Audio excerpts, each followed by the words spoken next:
Okay, well, welcome everyone as you're coming in. I'm hoping that I've got the chat set up as I should. And I'd love for you to enter where you're viewing from. If you're seeing any birds, any cool birds. Oops, getting ahead of myself. Karen, Yes. Dave McQuade's got two windows open. I know that this is, we're welcoming people in, but we're still trying to deal with the technology. There's two windows open. Dave, you've got two windows open. I'm gonna Okay, let me see what I can do here. There's another gentleman on the, I don't think it's you, somebody signed in with your name. Oh, that may be a friend that he sent the link to, and that could be our problem. yeah. Oh, let me send you, I'm gonna take it off and I'm gonna send you, sorry guys, I don't know what's going on. I've got to stop sharing because, let me see. You sent Yeah. That's Lorna.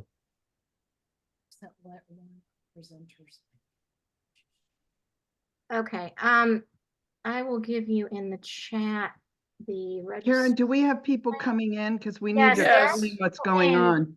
Yes, there are people in. I am going to put the screen up. We're getting notes in the chat. Yes, can you read the chat while I send the link to Dave? Yes, so Ann Thayer is saying hello from Maine. There's a short-eared owl today. You'll have to excuse us. We're also dealing with technology and getting it up to speed. I think the computer is a little kaflutz because of the time change. I'm making it up, but anyway, welcome tonight. We're just trying to deal with both of these things. So welcome everybody. Anyone else see a good bird? Let me look at the chat. Somebody from Clinton Township, Michigan saw a snowy owl last week. Oh, no, how wonderful. I'm so jealous. I've never seen a snowy owl.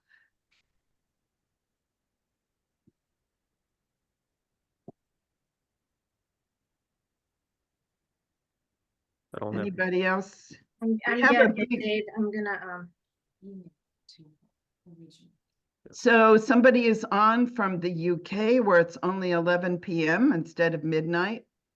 Sue Herring saw swallowtail kites in northern Sarasota. Susan, I want you to tell me exactly where you are. I haven't seen many kites since I saw 15, or Leslie, my partner, saw 15 on March 1st. Somebody saw a male indigo bunting at the feeder in Bradenton. And sorry, Barbara Sally saw that. And then, whoops. I just sent just to host and panelists. So Dave, the link I put in there. Thank you. Jenny Cherry saw two roseate spoonbills fly over her in the evening. Somebody else saw swallowtail kites at Myakka State Park. See, everybody's seeing all these swallowtail kites. So they're not in Lakewood Ranch this year?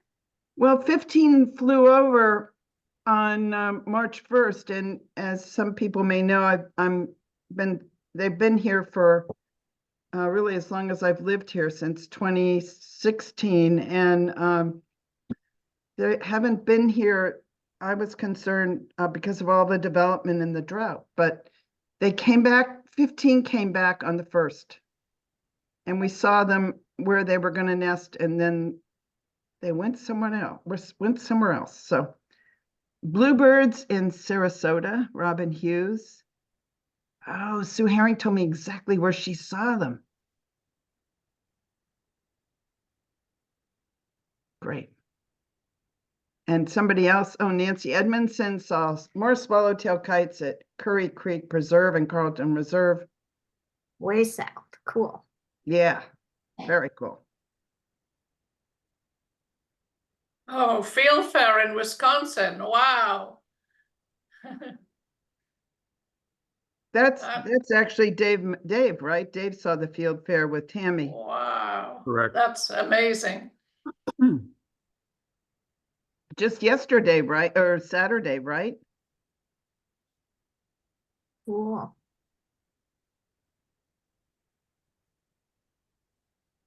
Ah, bluebirds off Clark Road near Mayaca River State Park. Very cool. All right, some fun sightings.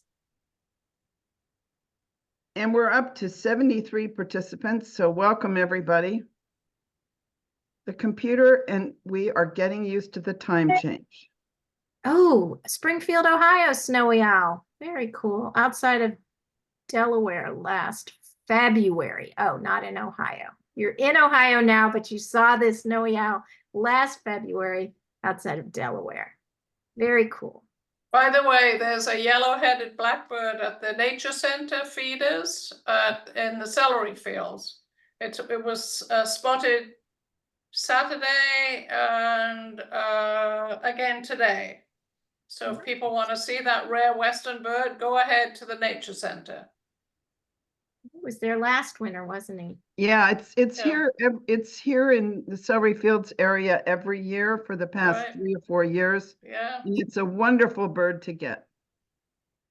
Ah, so the snowy owl was not in Delaware, Delaware. It was in Delaware, Ohio, just north of Columbus last year. Very cool. How are you doing, Dave, with your PowerPoint? You think you're good or? I think I am probably, yeah, I can't share. I can't tell until, because y'all are sharing a screen. Right, okay. I think I'm okay. I think I'm good to go. Okay, All great. right. We should probably get started with the meeting because there's lots to cover and a great program. So, but feel free to enter into the chat. That goes in the record and we appreciate it. All right.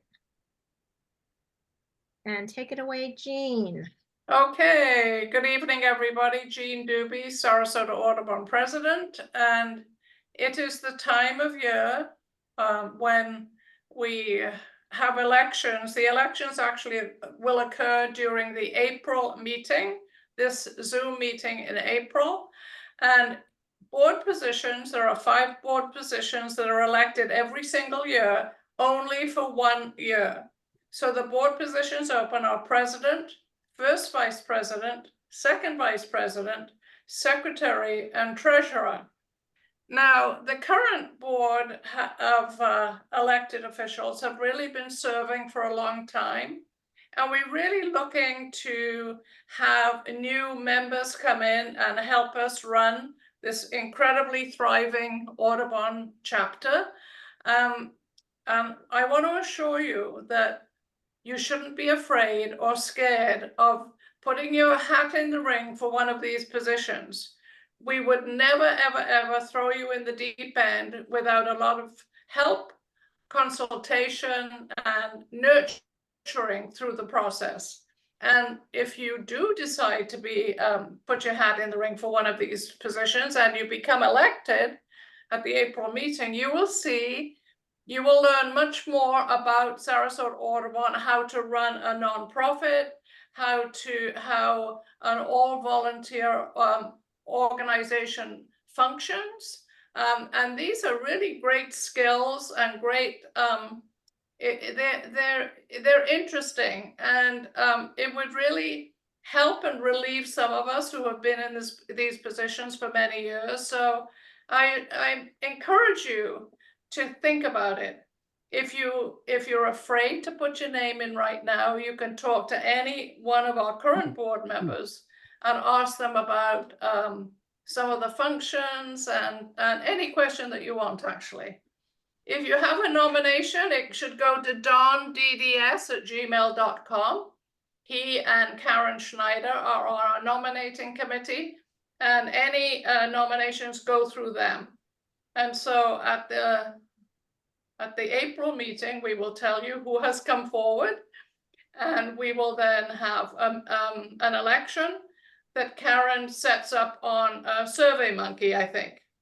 So we will send more details about that next in the next meeting. So that's it. Don't be afraid. Come aboard. We'd love to have you. Okay, and so, Margie, do you want to talk about Dr. Yes. Jamie Rotenberg? So we're fortunate. We have can we go back? Thank you to that slide. So March 20th, Wednesday, we have our afternoon meeting, live meeting at the Nature Center. And Jamie Rotenberg, who is actually moved to Sarasota from Wilmington, University of North Carolina. He's an expert on painted buntings. Actually, he's an expert on ecology and looks at painted buntings in terms of their ecological, the influence of the environment on them. He's a noted expert. In fact, he speaks regularly on NPR about painted buntings. Jamie is also an expert on harpy eagles in Belize and will be talking to us next year about them. Anyway, he's very excited to do this talks, and it's really good to get to know him. He's a very good speaker.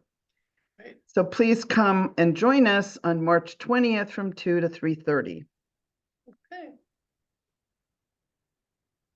Okay, and it looks as though Holly Short, who we have known for a long time, she's with Audubon of Florida, and she is in charge of the beach nesting bird program on the Gulf Coast. She may be in charge of other things too, but that's her primary function, especially this time of year. And so she'll be giving a meeting on Tuesday, March the 26th at the Nature Center as well. And in the hope of trying to get recruit some volunteers to help out on the beaches. So it's also wonderful to find out what's going on our beaches with snowy plovers, black skimmers, least terns, and we'll see what Holly has to say. So we welcome her from Audubon of Florida. All right, and that's it. So I will turn it over to Margie to introduce David McQuade. All righty. So it's my pleasure, my thrill to be able to have Dave McQuade come back and speak to us. Dave and Tammy McQuade are regular speakers with Sarasota Audubon, always backed by popular request year after year, for which we're most grateful. I want to say at the outset, hopefully with your permission, Dave, and with Tammy's, that they're both on the other side of a kind of challenging family emergency in California. And so Tammy is in the background supporting Dave up front tonight with their talk. But this is a report of speed birding Costa Rica, an attempt to set a big year record. And they're going to recount, or Dave will recount for both of them, their frantic attempt to finish off their 2022 big year with only 6 days left in the year to accomplish it. I don't know if you all know, but to review their background briefly, they were high school sweethearts, always been in love with the outdoors, and their lives changed dramatically in 2012 when they saw the movie The Big Year. And it's been nonstop since then. They've set all kinds of records. They started off with a big weekend in 2013, and as they say, they haven't stopped since. In eBird, they rank number 14 all time for the lower 48, having seen 799 birds as of March 2024. Dave, you have other records. You have so many records, I can't even keep track of them anymore. Are there any other records you want to tell us about right out of the gate? Well, I don't want to give away all of the records Okay. because I'm going to talk about one of them coming up. Okay. All right. So I also just want to say that Tammy and Dave administrate the Southwest Florida Bird Alert Group, Florida Bird Alert Group on Facebook. They give all kinds of presentations at local birding groups, as we see right now, and they're guides at the local Cape Coral Burrowing Owl Festival. And they're just into so many wonderful activities, and they're so generous and supportive of other people. They love doing long-range pelagics with their boat out of Lee County in the Gulf of Mexico. And very important, Dave is on the board of the ABA, the American Birding Association, and Tammy is on several of their committees. So thank you very much for agreeing to be here despite all your personal family challenges. We're excited as usual to hear what you have to say. Take it away, Dave. Thank you, Margie. And again, as some of y'all know, if you're Facebook friends, our son Patrick is out of the hospital. He is home after spending, close to a month in the hospital. So again, thank you for all the prayers and the concern. We're going to talk about speed birding Costa Rica, and basically how we finished off our year in 2022. And basically, as we were getting later into 2022, kind of into the October time period, we knew we had about 780 birds in the ABA area, or basically in the US. But we had started the year actually birding in Panama. So we actually had 998 birds for the AOU as of about October of 22. So we started kind of thinking, how do we want to finish off a year? And, we kind of looked at the ABA in the US in particular and thought, there's really not that many birds that we could get there. But gee, I bet there's quite a few birds we could probably go ahead and get in the AOU. So the first question that you probably have is, what the heck is the AOU? I've heard of the ABA, but I've never heard of the AOU. And the AOU is, basically stands for the American Ornithologist Union.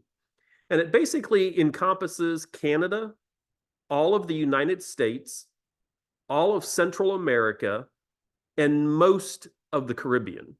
Some of the very southern tips of the islands are not included in the AOU, but most of the Caribbean is included in the AOU. So that's the AOU Union.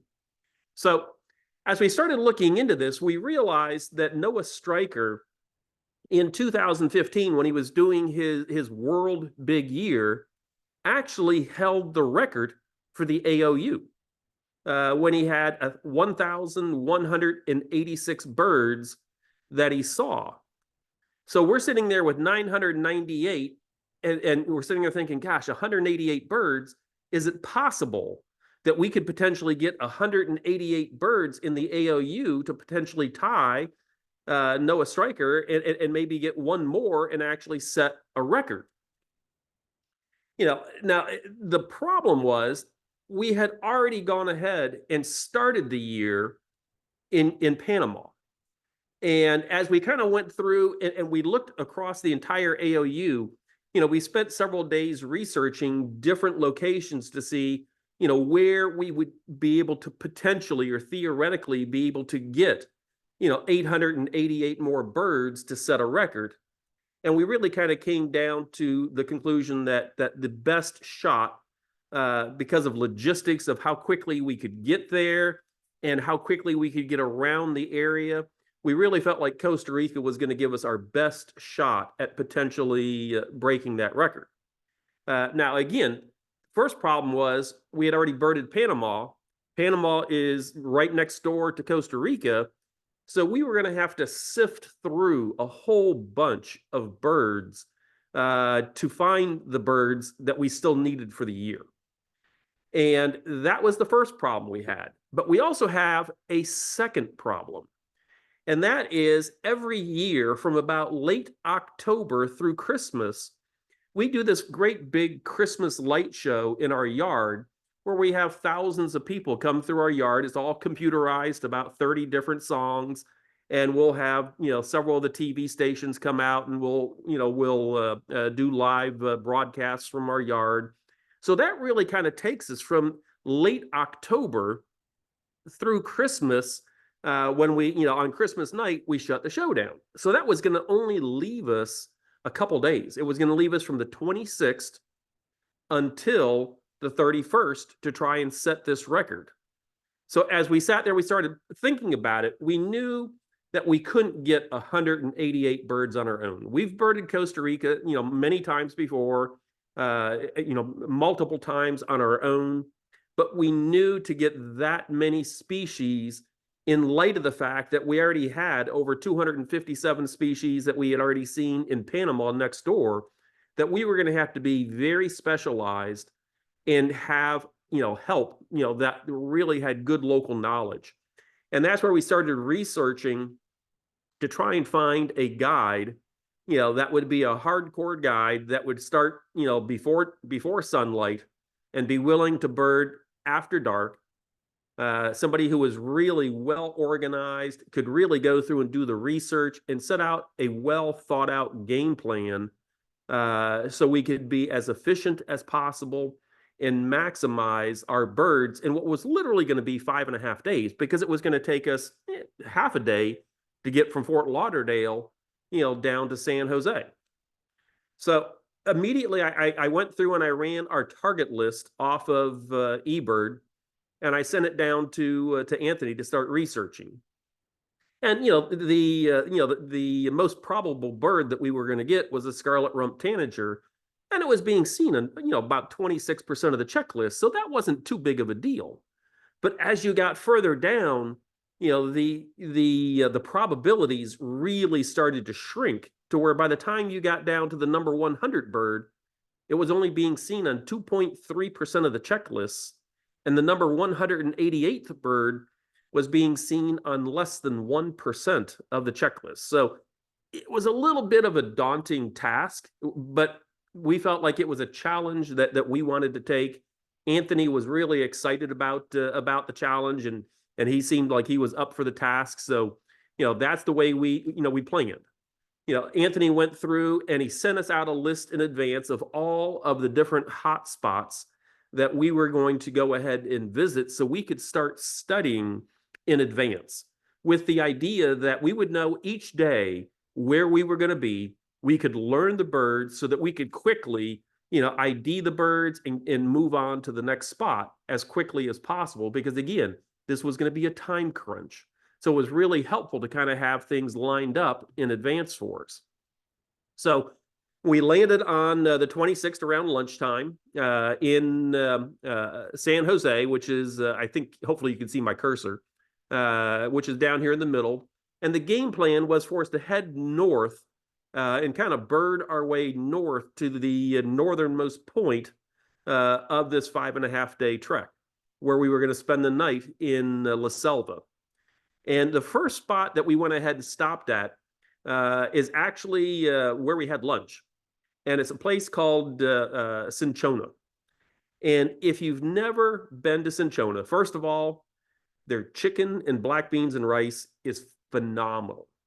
But more important than the food is, you can see on the left side of the screen here, they've got this patio that you're eating on.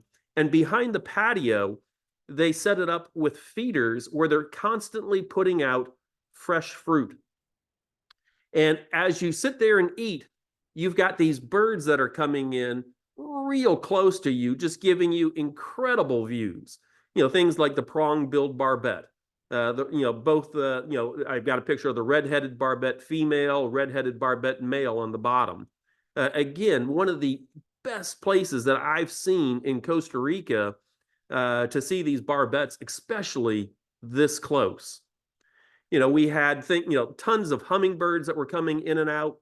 We had both of the saltators, including black-headed saltator we've got pictured here. Crimson-collared tanagers were very, very common, coming in and out of the feeders.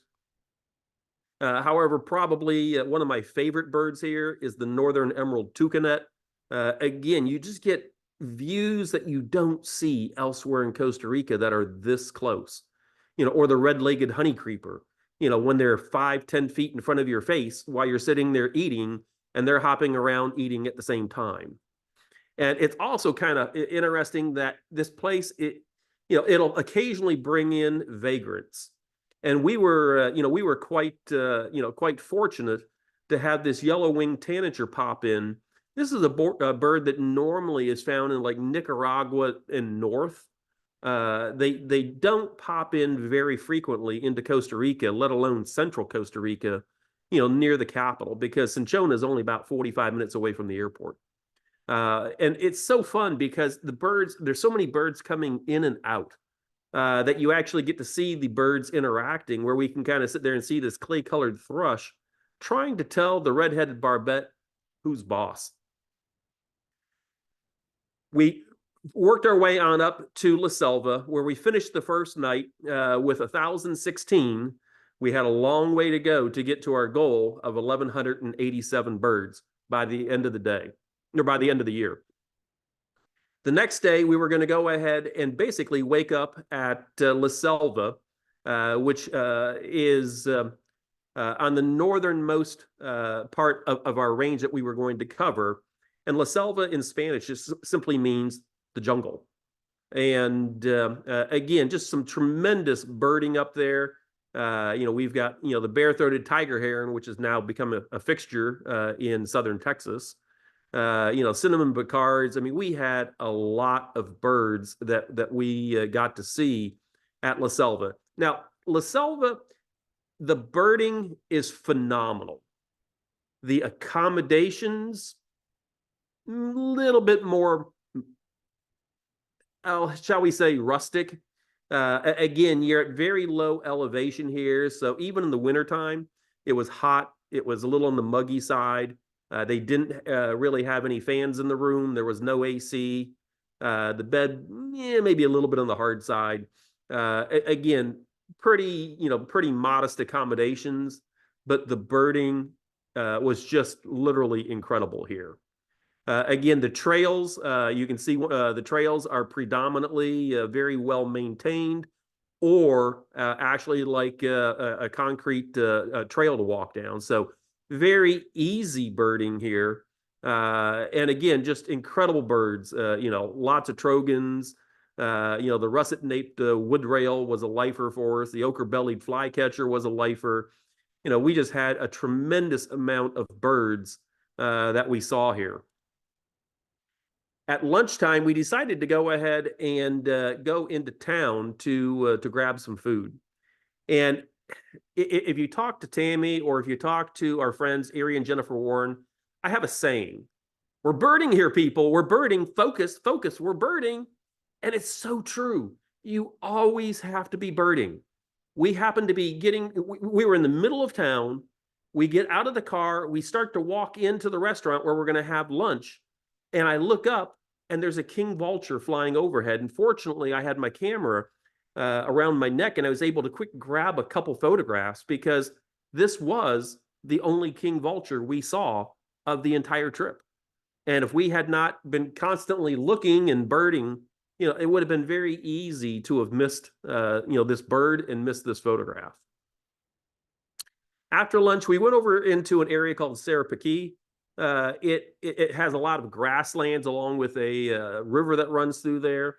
Again, picked up a lot of other really, good birds in this area. It was literally, just a plethora of new birds that we were seeing. Again, a lot of comparable birds, a lot of similarities between what we saw in Panama and here, but we were continuing to pick up new birds along the way. We finished the 27th with a total of 1,047. So we were starting to get a little bit closer. We still had a ways to go, but we still had some time left too. The next morning, our goal was to get up briefly around La Selva, and then start working our way south to our final destination, a place called Hotel Calitales. And again, as we went through and left La Selva, we're driving down the road and we cross over this bridge, and our guide Anthony says, okay, we're going to stop here for just 2 or 3 minutes. There's usually a fasciated tiger heron that hangs out down by the rocks. And we got out, and sure enough, there were 2 fasciated tiger herons, this being one of them, that was down by the rocks. Again, just another example of how local knowledge is just so important when you're really trying to maximize the number of birds that you see in a very short time period. From there, we drove on down to a place called Central Manu. Again, just this beautiful, lush, forested jungle with trails through it. Trails were a little bit more rustic. They weren't concrete trails like we saw at La Selva, but again, very easy, very manageable trails. And as we got in there, as soon as we pulled into the parking lot, one of the local guides from Central Manu came out to our guide and said, "Hey, we got a great putu sitting in a tree right around the corner here." So I mean, again, it's going to be a great day when you get out of the car and you immediately are looking at a great putu. Again, they blend in so well. They sit so still that it's so easy to overlook these birds if you really don't know what you're looking at.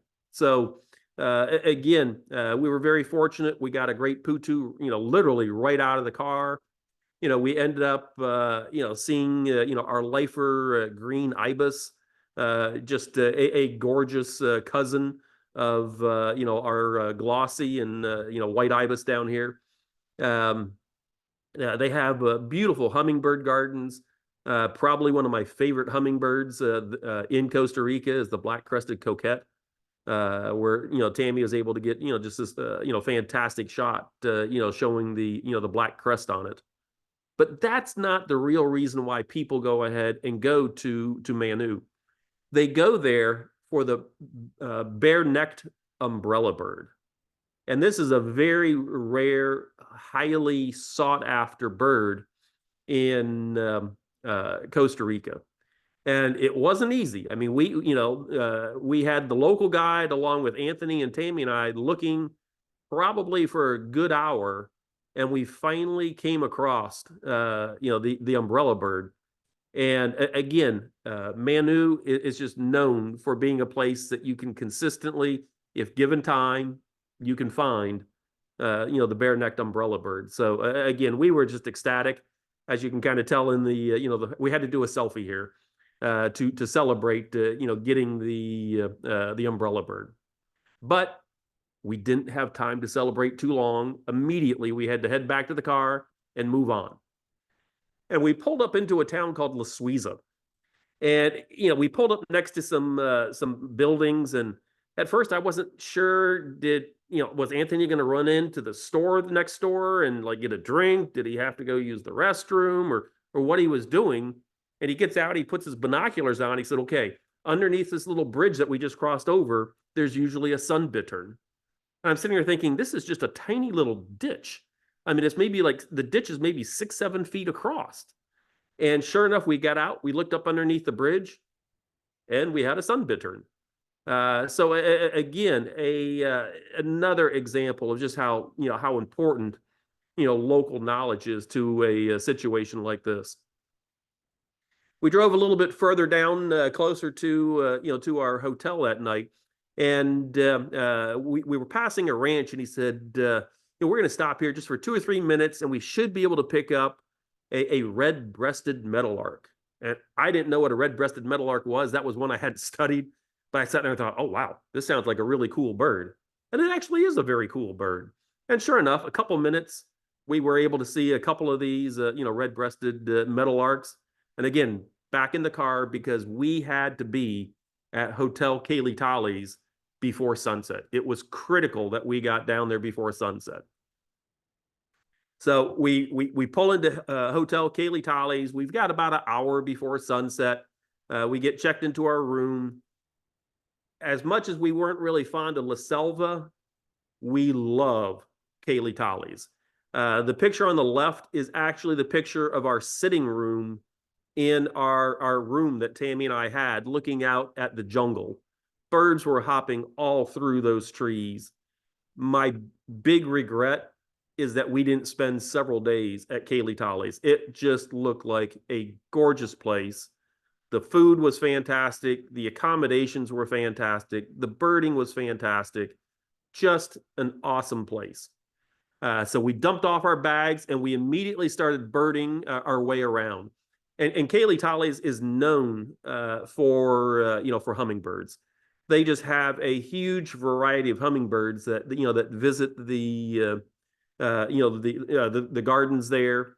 And they have a lot of other just great birds that pop in. We had keeled-billed toucans, flame-throated warblers there.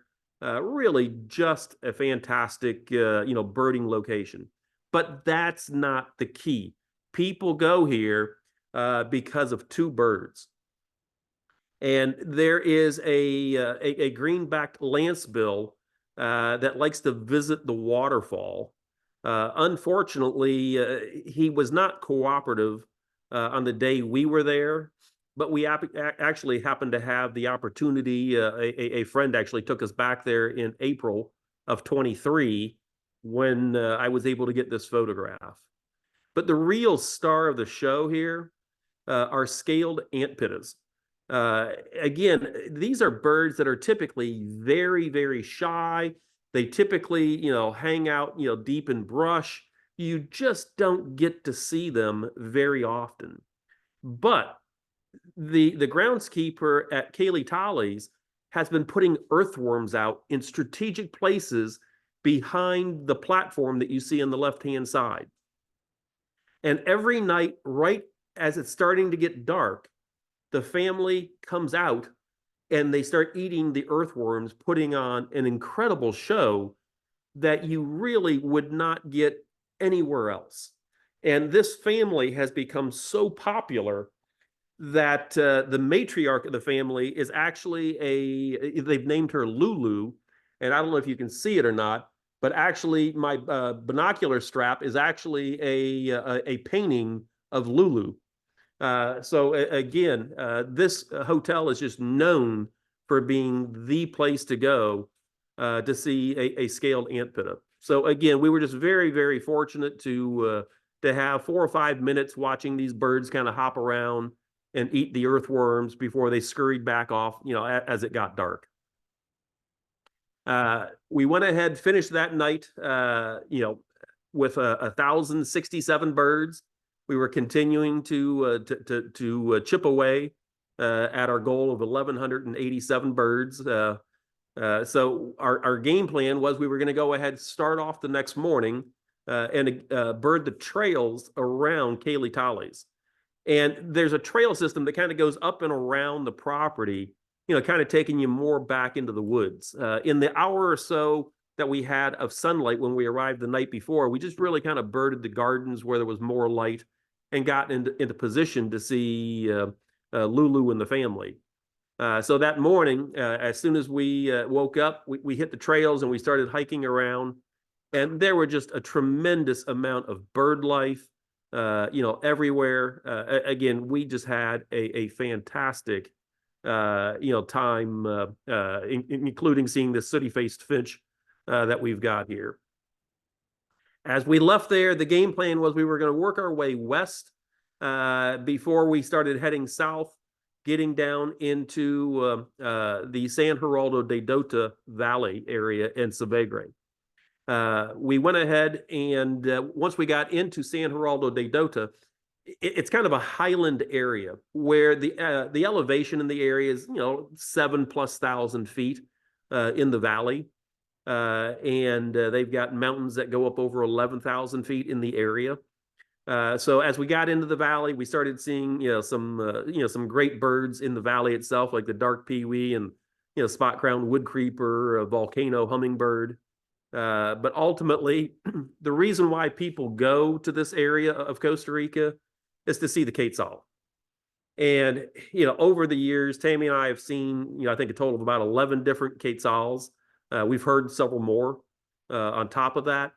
But until you've seen a male quetzal fly by you, you don't know what you're missing. If you've never gone down to Costa Rica or you've never seen a quetzal, you've got to put it on your bucket list. It is well worth the time and effort to get down and see these birds, because they are truly stunning. To see a 3-foot bird go flying across with his tail waving in the air. It's just, like I said, they're gorgeous. We got into Savegre, and again, Savegre, another place that we just love. Birding Savegre, staying at Savegre. Again, at that higher elevation, it tends to stay fairly cool to times maybe even a little bit on the cold side. Even the summer it can be fairly mild or to cool up there in the summertime. But they just have some incredible birds, like the long-tailed silky flycatcher, the collared redstart. You can kind of see the grounds there are just manicured, very pristinely, with birds flying around everywhere. By the night of the 27th, we had gone ahead and finished up with 1,099 birds. Again, we were getting close, but we still had a ways to go with just a couple days left on our trip. We started out the next morning going up above Savegre up to the top of the mountain. And the first time we ever went there, which I want to say was back in 2014, 2015, we hiked all the way up to the top and hiked all the way down. That takes a fair amount of exertion. If you're looking for a good exercise, great way to go. But for a nominal fee, and I want to say it was like $10, they put you into a truck with a bed, and they take you up to the top of the mountain, and will drop you off. Then that way, you can start birding your way down at a lot more of a leisurely pace. It's not difficult at all. You can bird down the road, or you can bird down a trail that runs through the woods, which we took the trail. We've taken the trail a few times, and again, the bird life is just incredible. You can see yellow-thighed brush finch there, which you can kind of see if you look real close on the photograph. You can see that very tiny little yellow patch there where they get their name from. Buffy tufted cheek is another bird that is not very common in Costa Rica.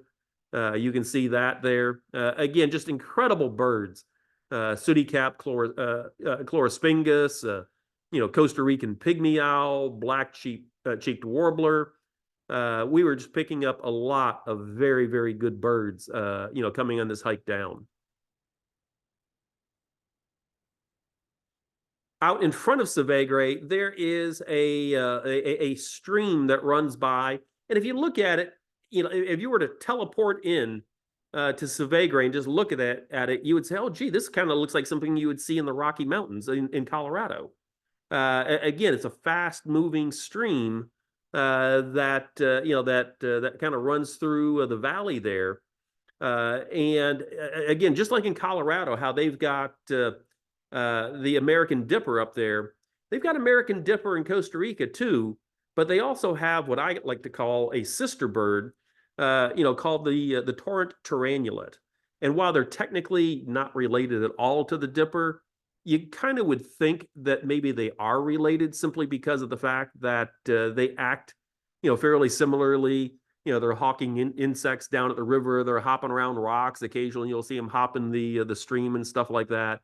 Just really kind of a fun bird to watch and see exactly how they spend their time. From there, we went ahead. We headed around the mountain. About a 45-minute car ride away from Savegre is another lodge called Paraiso Quetzal Lodge, and we were going to bird the afternoon there and the evening. And Paraiso is just another beautifully landscaped lodge that has just incredible birds. A lot of birds are a little bit different than what we were kind of seeing over at Savegre. And one of Tammy's and my favorite bird in Costa Rica is this golden-browed Chloriphonia, pictured on the left. And again, just a stunning bird that likes this type of berry that it grows on the one plant there. And you can actually see there's a little bit of it in its beak, and he's actually standing on what he likes to eat there. Again, they fly into that particular plant, and they've only got a couple of those plants there. So it's kind of easy to stake it out and wait for them to to show up. But overall, Paraiso, it's just a fantastic place. They've got a viewing platform overlooking the valley. And again, a lot of manicured, grounds there with things like the, barred bacard, the slaty flower piercer, the large-footed finch, spangled-cheeked tanager. But again, one of the things that they're known for are their hummingbirds. And in particular, the fiery-throated hummingbird is a bird that is just so easy to see there. It literally took us about 5-10 seconds to find our first fiery-throated hummingbird. Again, just a lot of great birds, including volcano hummingbirds, Talamanca hummingbirds, lesser violet ears. Like I said, just a wide variety. And these were all coming in and out from the feeders that were literally right behind the restaurant. So we actually got a window table when we went to have dinner, and we could watch the hummingbirds, continuing to feed. There was just always, activity at the hummingbird feeders. But one of the other things that Paraiso is known for is they partner with a lot of the local families in the valley. And what they do is they find which families have quetzals visiting their avocado trees. And then they arrange for trips to basically go see the quetzals. And we were at one of these houses with our guide Anthony, photographing this female quetzal on the right, when all of a sudden Anthony just was like startled. And yeah, I could tell something happened. And he said, "I hear a spotted wood quail." And we immediately left the quetzal and started walking through the woods that was right behind us. And we were doing our best ninja attempt to try and sneak up on these wood quail. And again, they're very secretive. Fewer than 1% of the checklists in Costa Rica ever go ahead and report these birds, and even fewer ever actually see them. And you can kind of tell by my photograph, I had a very tiny window in which I was able to actually get a photograph of the entire bird. I've got lots of photographs of the tail, of the head, of just the body. Not many photographs that show the entire body. Again, because they're just very, very secretive, and they like hanging out in that dense vegetation. But again, just, a phenomenal trip, over to this family's house, where we picked up several new birds. We got to see more quetzals, which you can never see too many quetzals, in my opinion. And then we headed back for dinner, back at Paraiso Quetzal. But we weren't done. We had to head back to Savegre. And along the way, we decided that we were going to go ahead and look for a bare-shanked screech owl, which it didn't take long. We found a bare-shanked screech owl within a mile of Paraiso Quetzal Lodge. So it only took us probably 10-15 minutes to find one. So we ended the day with 1,125 birds as we headed back, to the lodge. The next day, we were going to go ahead and wake up, again, down in the highlands, and bird one of the highest points in the area, which is a mountain that has all these communication towers up top, before we made a mad dash beeline, down to, to the coast, to try and bird the Pacific coast. And we woke up in the morning, we drove up to the top, and we were trying to get several birds up there, including the volcano junco, which looks a fair amount like a yellow-eyed junco from Arizona. But again, this is very high up. You're about 11,000 foot elevation.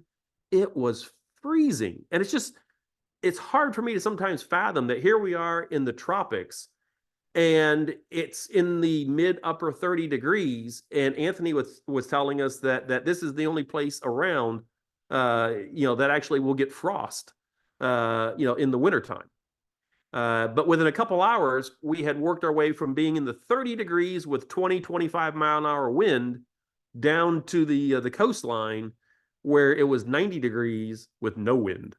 And again, as we went down in elevation, we started seeing more and more of the birds that you would think are more tropical related, like the scarlet macaw. The first spot that we went to once we got down to the coast was a national park called Carrara. And again, a very easy to bird park. A lot of it is handicapped accessible. It is kind of dark back in there. So, again, the vegetation is so lush that it made photography just a little bit on, the challenging side. But again, some fantastic birds like the mealy parrot flew in. Literally, it flew in and landed in a tree about 10 feet away from us. But probably one of my favorite birds there was the velvety manakin, which you can see, kind of in the center bottom there. This kind of dark bird that when he would turn his crown towards you, you'd have this velvety, patch that would run across the head. Again, just a lot of fantastic birds that we were picking up in there. Again, many of these birds, not all of them, but many of these birds were lifers for us. From Carrara, we started working our way to the lodge that we were going to spend the night, which was a place called Cerro Lodge. And as we were driving down this road, the road's a couple miles long to get to Cerro Lodge, this dirt road. It was just an incredibly birdy road. And we were seeing everything from turquoise-browed motmots, different types of trogon, double-striped thickney. It's like this big shorebird that is more like a grass piper, I guess you could call it, because he tends to, be found in grass fields as opposed to around water. But again, just some incredible birds that we saw as we went up to the lodge. We continued to bird really right up until, until after dark. But unfortunately, our last bird ended up being a striped-headed sparrow, which was our bird number 1151. We came up 36 birds short of a record, but it still ranks as the second best AOU big year ever. And over that time period, we added 153 birds in, basically 5.5 days. We had 78 of those were lifers, and we saw 316 birds in that window. Now, one of the things that Tammy and I have kind of come to realize is that, well, gee, wherever you finish a year would maybe be a good place to start the year. And again, we sat there and thought, okay, we finished off 2022 with a great year. We had 1,151. That actually put us as number one in the AOU. We were also number one in the ABA. We were the first people in history to ever be number one in both the AOU and ABA. That had never happened before. So while we didn't set a record, we were, pretty pleased with, with how we had finished off the year. And we saw a lot of lifers in the process, which is always fun. So as we went to bed that night, we thought, okay, it's morning, coming up here in a few hours. Let's start it all over again. So again, we were spending the night at Cerro Lodge. And of course, we wake up, we go down to the patio to have our breakfast. The first bird we see is a cinnamon hummingbird, a bird that we looked long and hard the day before and couldn't find. And it's the first bird we see. Literally, it flies down to a flowering bush right next, about 3 or 4 feet away from where we're having breakfast. And this is our first bird of the year, one we didn't get the previous year. So our game plan was that we were going to go ahead and start out birding around Cerro Lodge. We would go back over to Carrara, and then we were going to work our way up through a different area and hit some new territory where we could get more lifers. And we were going to, on the first day, kind of work our way up to where we were going to spend actually the next 2 nights at a place called Arenal Observatory Lodge. And again, that was kind of our game plan before we would fly out on the 4th. Arenal Observatory Lodge is truly a stunning hotel. And that mountain you see in the background is not actually a mountain, it's Arenal volcano. And when we were there, there was smoke coming out of the volcano, fairly steadily. We've been there before where you could actually see and hear lava and rocks coming out of it. So it is a fairly active volcano from time to time. But what makes this lodge so incredible is the fact that for just the property at the lodge, their eBird hotspot has 508 birds at the lodge. There's not many lodges that you can find that are going to have more than 508 birds that have ever been seen at one location. This place is a must bird location. It is a stunning property. It is gorgeous. I will say there's not AC here, but you're a little bit higher elevation. They have nice ceiling fans. The accommodations are very nice. The food is fantastic. Again, a place that we will definitely be going back to, and we've kind of even talked about going back there this year, sometime later this year. Just a stunning place to stay and to bird. However, we had decided that what we were going to do is for our first day, we were going to get up real early, leave Arenal and not bird Arenal, but go up towards the Nicaragua border where we could potentially go through and see some new birds, get some life birds, and take a river cruise. And I have to admit, when we first were talking about this, both Tammy and I were kind of like, river cruise, are we going to see a lot of birds that we see in Florida or in Texas? Is this going to be kind of a waste of our time? Boy, am I glad that we went. First of all, as we were heading into Canyon Negro, we went through these marshlands where we saw all sorts of really cool things. Like the Nicaraguan seed eater, which has this huge, humongous, bill. But one of the birds that I had been wanting to see for quite a while was the jabiru. And we actually got to see 2 different jabiru, including one that was, on a nest. So again, really, really, just incredible birding as we're going through this marshy area, heading up to, the main river. At the river, we were met by Captain Chambita.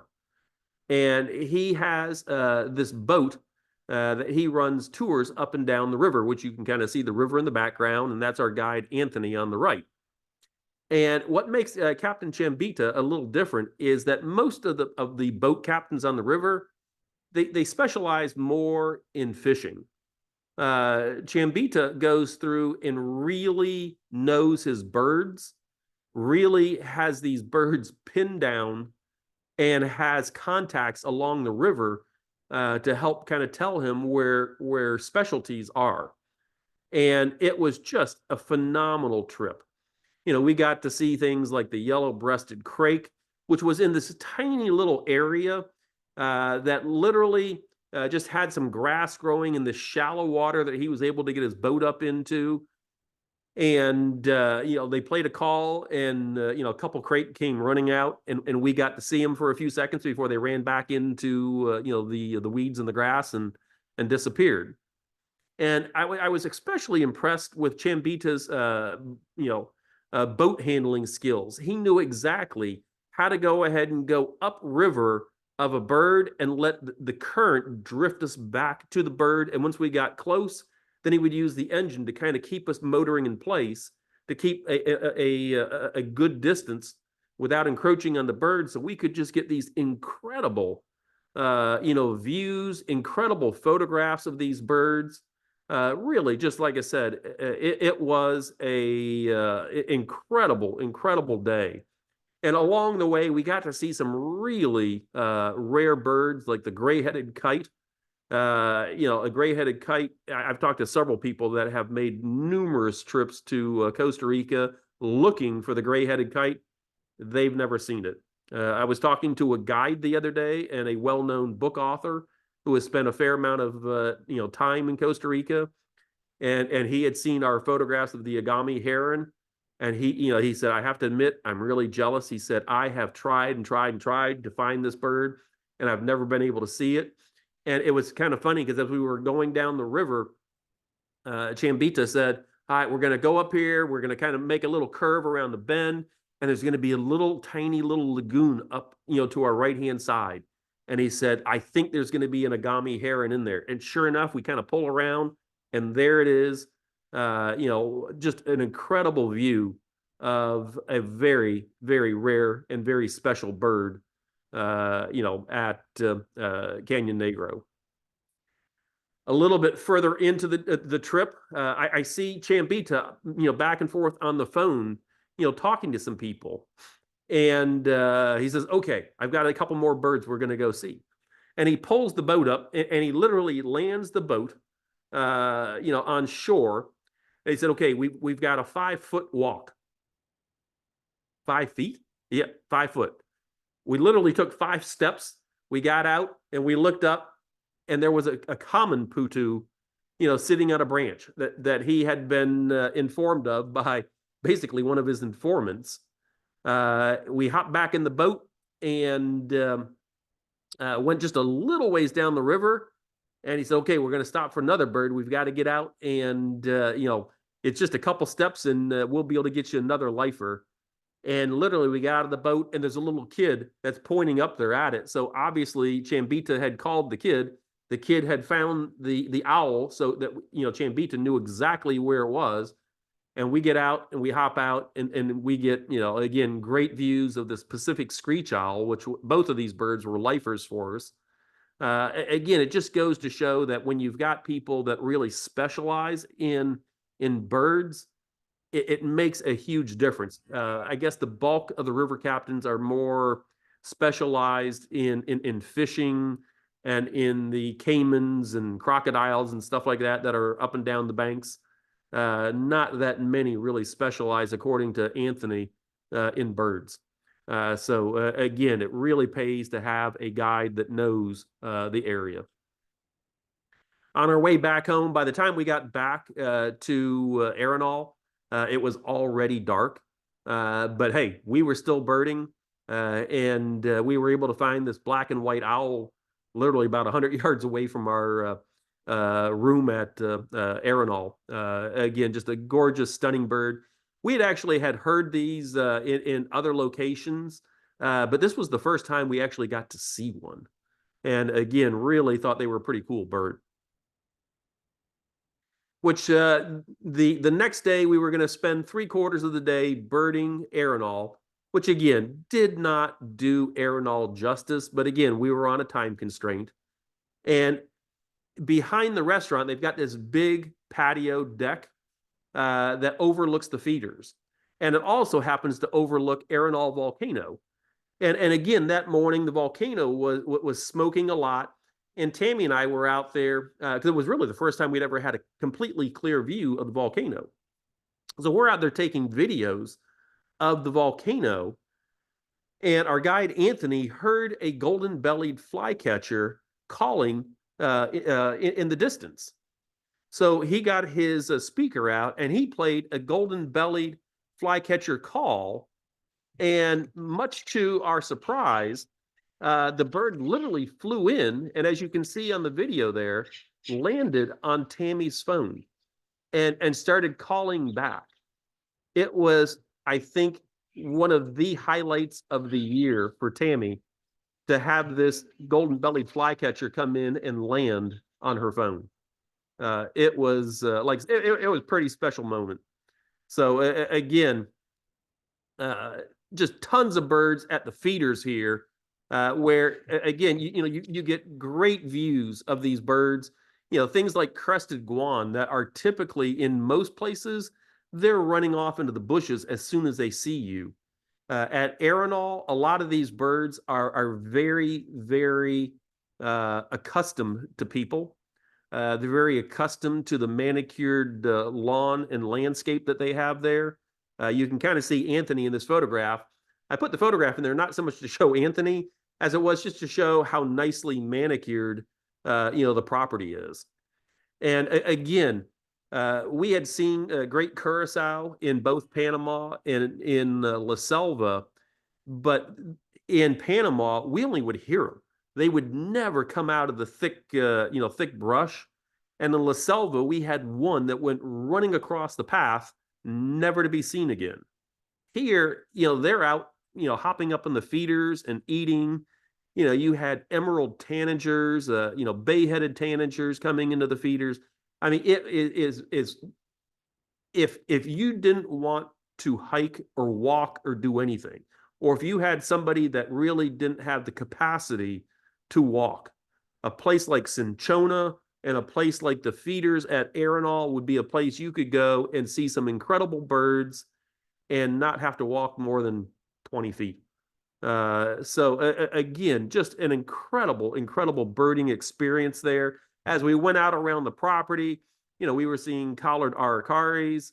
There was a pair of semi-plumbeous hawks that were calling. You had a lot of really rare birds like street-crowned ant vireos that we were seeing. Just literally a phenomenal place to bird. Rufous winged tanagers. We had multiple different types of hawks flying overhead. A dull-mantled antbird hopped out for literally just a brief, second, and I was able to go ahead and snap like 2 pictures of it before it went back into the brush. So that kind of finished up, our time at Arenal, and we had to head back towards San Jose because we had an early morning flight out. But it still gave us a little bit of time to bird the last morning there before our flight. And, whenever you typically fly out of San Jose, what most people tend to do is they tend to spend the last night in the San Jose area so that you can catch your flight in the morning. And Hotel Bougainvillea is a very nice resort. It has a fantastic restaurant, and the birding is actually pretty good too. There's some great birds on the property, even though the property isn't what I would call a huge piece of property. It's I don't really know. I guess it's maybe 10-20 acres. But there is a resident mottled owl that likes to hang out in the bamboo next to the pool. And you can see some pretty good birds like the Cabanis ground sparrow, the white-eared ground sparrow. We had motmots in the yard. We had squirrel cuckoos in the yard. It's pretty easy in a fairly short time period, to go through and put together a checklist of 30 to 40 birds, in a couple hours there if you really work it hard. So again, a place that I would definitely recommend for people that are leaving Costa Rica. Have your last night here. If I recall, our flight was at like 10 or 11 o'clock, so it gave us like about 2 hours in the morning to bird before the 15-minute car ride over to the airport. So takeaways from Costa Rica over the entire time. We finished 2022 with 1,151 birds in the AOU. We started our 2023 year with 273 birds in 3.5 days of birding. The total over the entire time period, we saw 404 total birds on the trip. 106 of those were lifers. And here's the sad part of it. If there is a sad part, it's the fact that if we had gone to Costa Rica 3 days earlier and did the exact same trip, we would have actually set a record because we had enough on those last 3 days to where we would have actually had an AOU record. So maybe there's another attempt in there to set an AOU record coming not too far down the road. We'll see.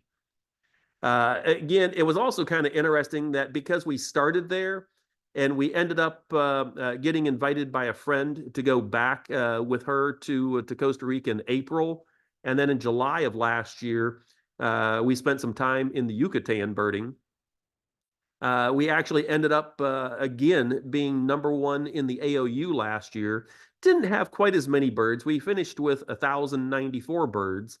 But we had a fantastic ABA year. So we've actually now we've actually been #1 in the ABA and AOU 2 years in a row. Now, I can tell you, highly unlikely it's going to happen again a third time. But it was still fun to be able to do that in 22 and in 23. So basically, with that, if anybody is ever thinking about going down to Costa Rica, please do not hesitate to reach out to Tammy or I. I've put our guide's information, Anthony Arce, on here. Anthony is fantastic. He knows his birds incredibly well. He is fluent in English, which is good because my Spanish is muy mal. So again, I can't recommend Anthony high enough. Again, he's a fantastic guide, and he can bird as hard as you want or as relaxed as you want. So with that, happy to go ahead and open it up if we have a few more minutes to any questions that we might have. Well, my first question is, do you ever have room in your luggage? I'm willing to get in the luggage.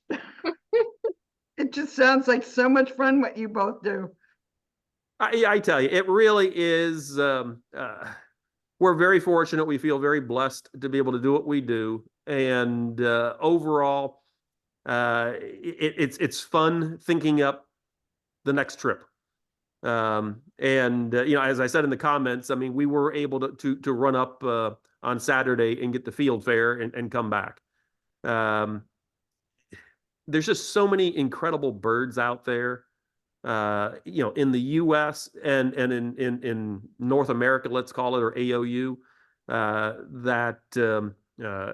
again, until we kind of see the bulk of the birds in the AOU. Once we see the bulk of the birds in the AOU, then we'll start branching out into other areas. But we're just having a ball right now, birding the AOU and the ABA area. Fantastic. What a fascinating, inspiring. I madly took notes, so thank you so much. So do we have questions in the Q&A? No. That's unusual. Yeah, there's a lot of thank yous and enjoyed the program and a couple of thumbs up, but no questions. There were a few things in the chat. The POTU, somebody was commenting on what an interesting. The Putu is a bird that it literally will perch on a stick, and he barely blinks. I mean, it looks like an extension of the stick. And the first one we ever saw was down in Panama in 2021. And, it was kind of one of those, tests where our guide down in Panama saw it. I said, don't tell me, let me find it. And Tammy and I sat there and we looked and we looked and we looked. And you're looking at all these sticks and everything sitting up there. And it took us a good 5 minutes before we finally saw it because they just don't move. But they are a fascinating bird, and they're pretty good size. Oh, here's a question. Oh, question's more logistics. How can we see this again as I missed the middle? So tomorrow morning, it'll be up on the website. If you go to the Sarasota Audubon website and to our speaker section, there's a link to this recording. It takes me a while to get it up, so it'll be tomorrow.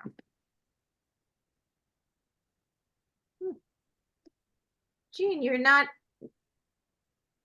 here. We see you. I know, but I can't see myself on the screen, so Oh. you Well, can see me. Yes, Okay, we can that's see you. good. Yeah. We And can you're hear there, you have a too. great time in Costa Rica. Okay, great. Okay, well, I wasn't sure if I was on. I can't see myself, so that's fine. I just want to thank Dave for this wonderful program.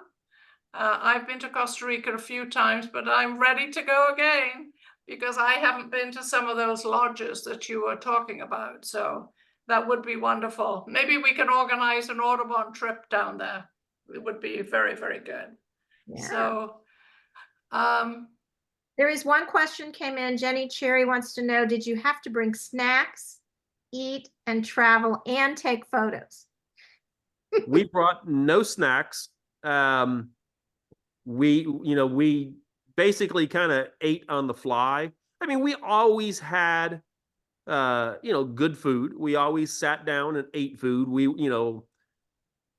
I guess it wasn't so critical for us to go ahead and set the record that we were going to, pack lunches and stuff like that and eat on the fly. We did sit down at restaurants, for all of our food. And lots of times, like for breakfast, we would go out and we would bird for like an hour and a half, 2 hours, then go back, eat, then go back and bird more. So we would do stuff like that. And then lots of times the lunches were, kind of like in transit somewhere, that we would stop and, get some food. And the guide knew where to stop and get food. He did everything. I mean, like I said, Anthony, all of the logistics were completely done. I just can't speak highly enough about Anthony. And is Tammy around? We do want to thank Tammy. We know that, please tell her that we know that she was just as much a part of your trip. We had a little bit of technical issue trying to get you both on.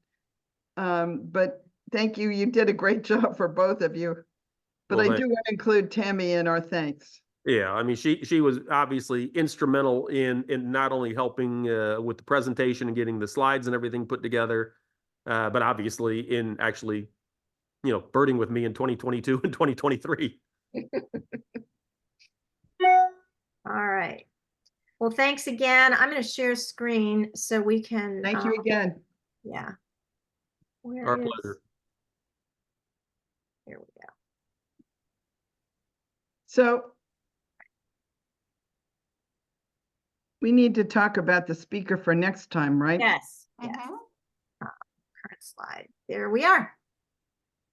Next time. Oh, and corrected email, I had missing an S. So if you do want to join or nominate someone, it's donsdds@gmail.com. I missed one of those S's. So yeah.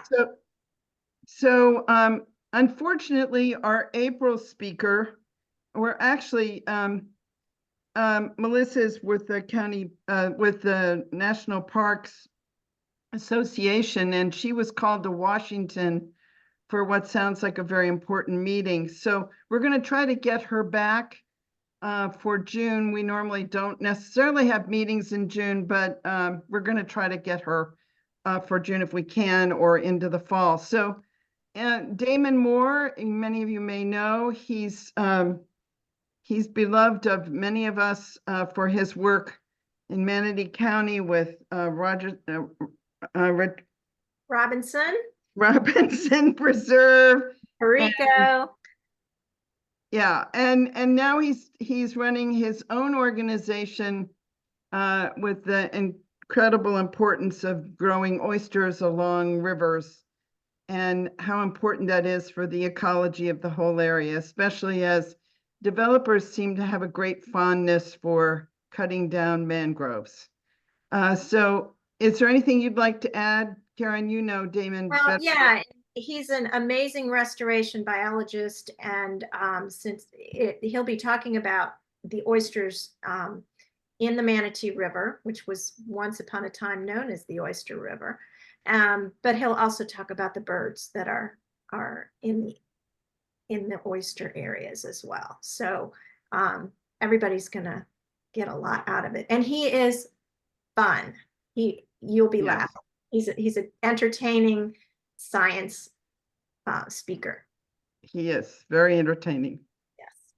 And I just thank want to you make sure all. that, Margie, actually, there was a question. I just want to make sure that they saw my response that I just typed in.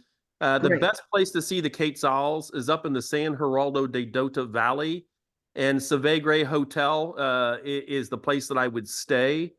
And ideally, the best month is April. In April, the Quetzals are vocal, they're calling, they're easy to find. It's pretty easy to to get on Cape Saul's in April, but you can get them almost every month up there if you've got a guide. But even without a guide in the Savegre Valley, you'll get them in April. Awesome. Oh, that's great information. Thanks, Dave. Thank you very much for that. All I've got right. to go to I've got to go to Costa Rica soon. I'm so inspired.